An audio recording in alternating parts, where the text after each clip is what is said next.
Oke, kita akan berangkat dan menarik kesimpulan. Sebelumnya untuk menarik kesimpulan dibutuhkan nyali yang kuat, karena saya harus dicukur dulu supaya idenya terbuka dan saya pun sekarang sedang sakit leher.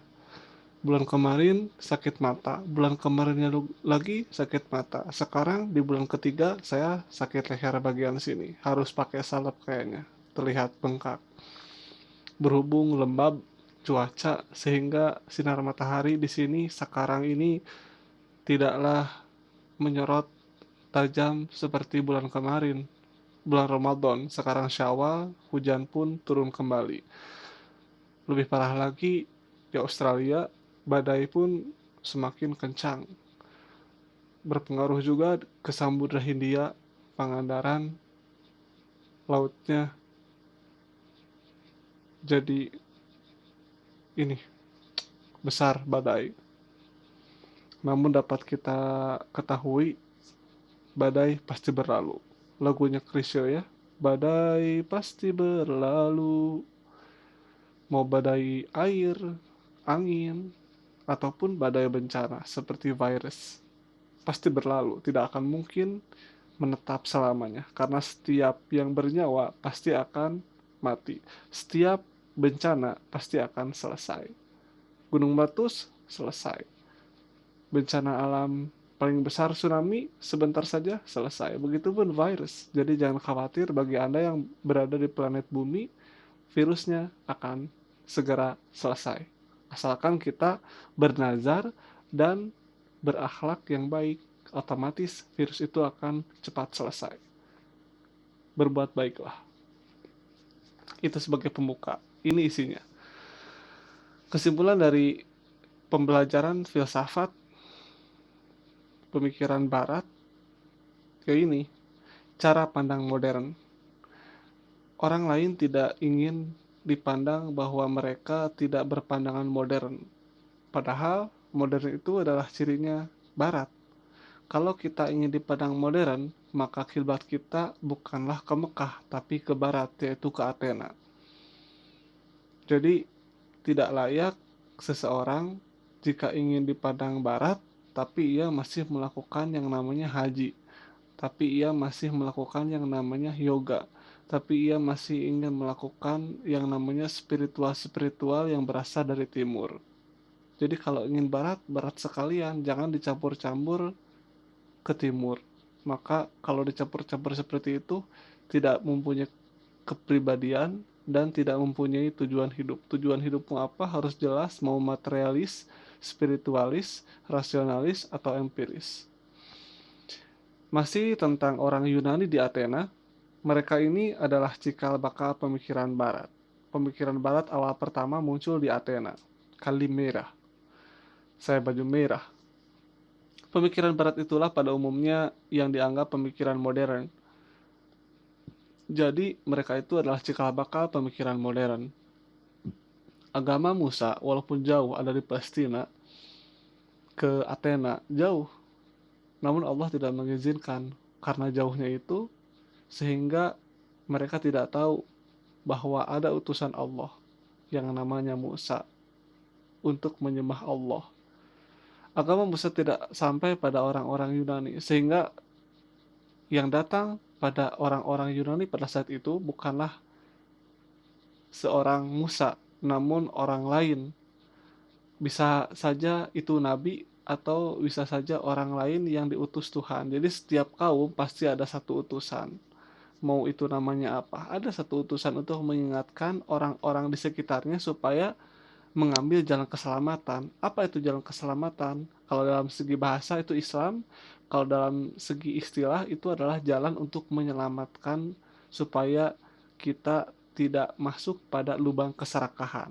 Keserakahan akan membawa bencana, karena keserakahan itu adalah sesuatu yang mengambil hak milik orang-orang kecil, itu namanya serakah.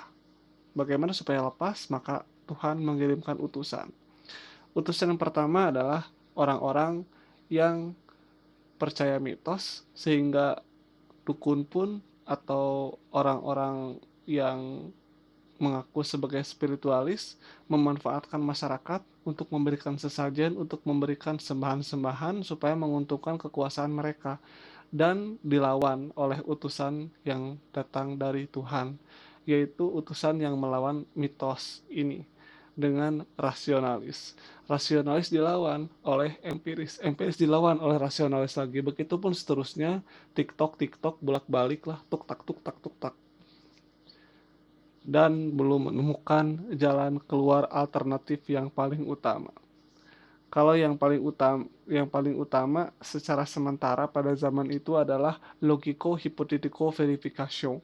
Logiko-hipotetico verifikasi.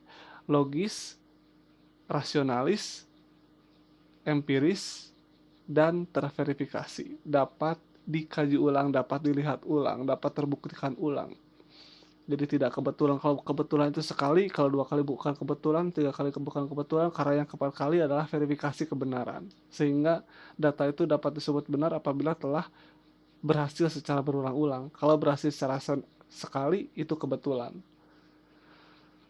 Agama Musa tidak sampai pada orang-orang Yunani. Mereka menggantinya dengan kepercayaan pada mitos-mitos. Karena kepercayaan pada mitos-mitos ini berlaku dan melindungi masyarakat, sehingga masyarakat menjadi diuntungkan, maka mitos itu akan terlindungi sampai sekarang pun.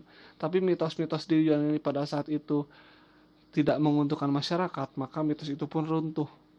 Lihat di Jawa Barat. Di Jawa Barat ada mitos-mitos yang terlindungi sampai sekarang.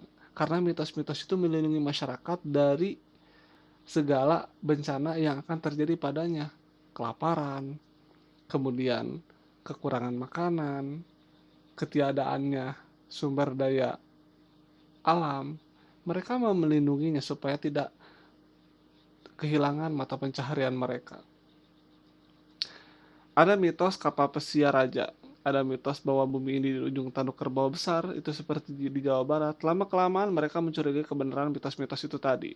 Tadinya kehidupan mereka dan alam diatur dengan menggunakan mitos-mitos tersebut. Nah, di Sunda, di Jawa Barat, sebagian manusia diatur oleh mitos-mitos itu tadi.